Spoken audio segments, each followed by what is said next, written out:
actually, I just have a bunch of questions about some of the major events in the 50s and 60s. So, okay. Yeah. Go. So, Let me know. Let me hear. Okay. So the first one is related to civil rights. And in school, we learn about, like, the protests and actions of the civil rights movement in the South during the 1960s. But are you aware of, like, the actions of the civil rights group? Uh-huh. Was I aware Okay. of the well, just on TV and the newspapers? You mean about the and I don't think I knew anybody who went on down south to go with march with Martin Luther King. I didn't personally know anybody. I just was aware of the newspapers. And so, but you weren't really aware of anything like people protesting in the North, mostly? Mostly you just heard about it in the South? Yeah, protests in the North, no.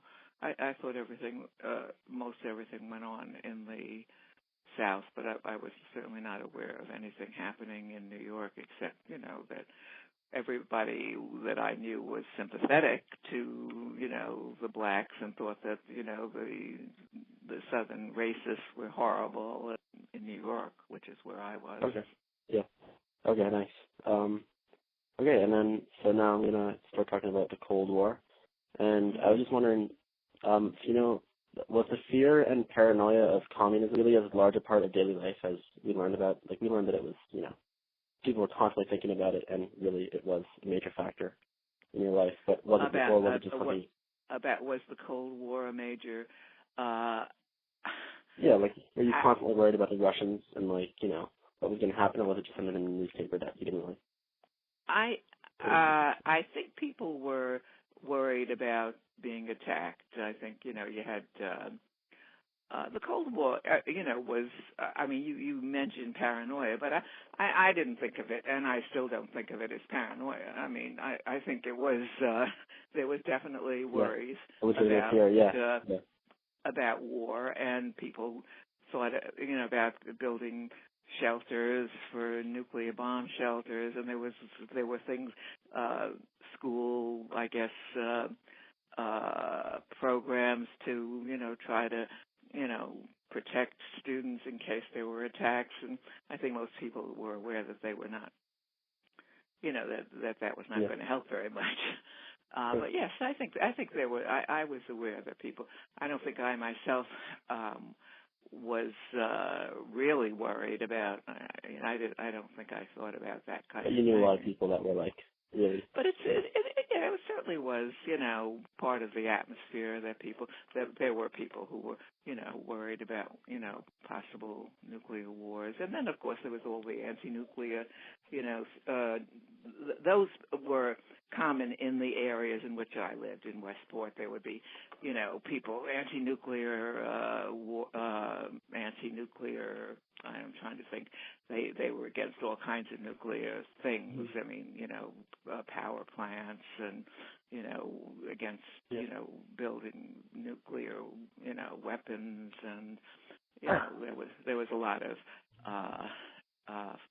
talk about not being, part of it, not participating in the nuclear,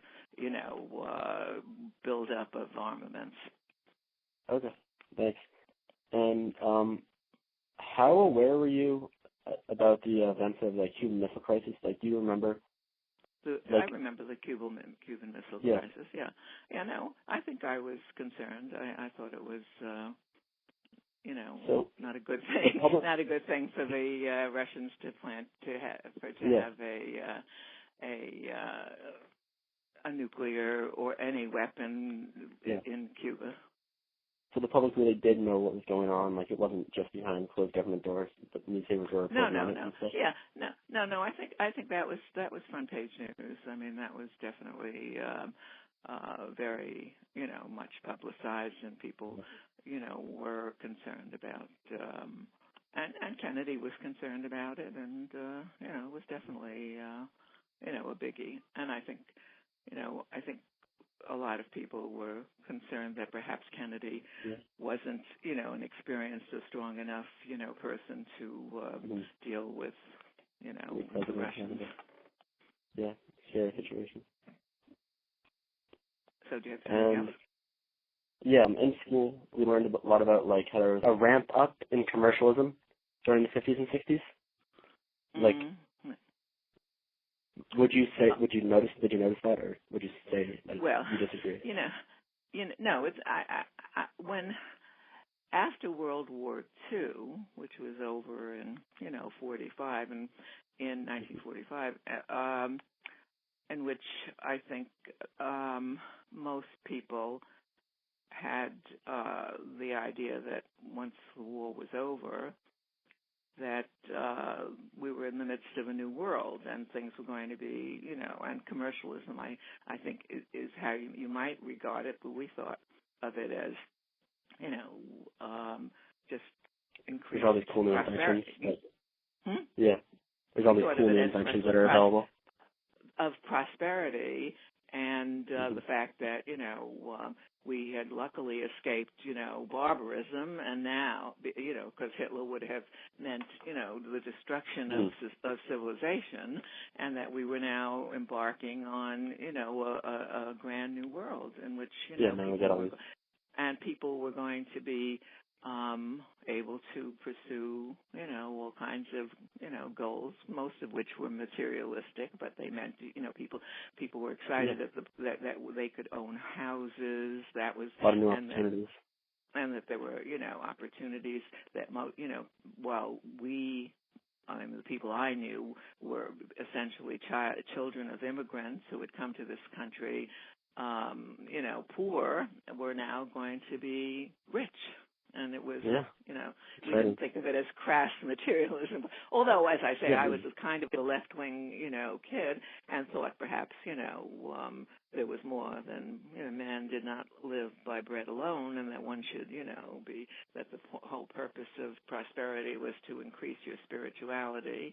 But, no, we did not think of it. I did not, the view of the Eisenhower era as, crass materialism was not how we viewed it. No, we thought of it as, great opportunities for a better life. Yeah, definitely. Good view on it. Anything else? You, along with many other Americans at the time, moved from the big city of New York to the suburbs around it. Do you believe that living in a house in the suburbs with like a yard and like a room for kids to play is an important part of the American dream?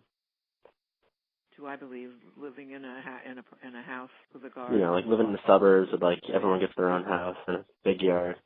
Yes. I think that's an important part of it. I do. I guess I think I do think it is an important part of my particular American dream, and I think probably lots of people's dreams. Not everybody's, because there have always been people who I knew who, did think that life in a big city was, the only really civilized, cultivated, cultured life to lead, to having access to, museums and great restaurants and whatever it is that the cities provide, is, really the only right way to live for lots of people. But I think I always probably most of the people I know thought a combination of things, that it was nice to be near a city, but that I guess the picture in my mind of a wonderful life did include the vision of an English country house. Yeah. And the idea that, wealthy people in England had property and gardens and quiet and nature and space. I mean, both big houses and big, properties, and peace and quiet and all that. And I guess also there is always been a certain element of danger in cities. I mean, people, tend to have more crime in cities than in suburbs. Yeah. Yeah, for all those things, reasons. Yeah. I have always thought that, having a country or suburban house, but it's based on some, romantic vision of a country house. Yeah. And to the, But, that's fine. Okay. Is that it? Yeah, that's it. So, okay. Thank you so much for doing this. It's all been interesting. Thank you very much for using me as a resource.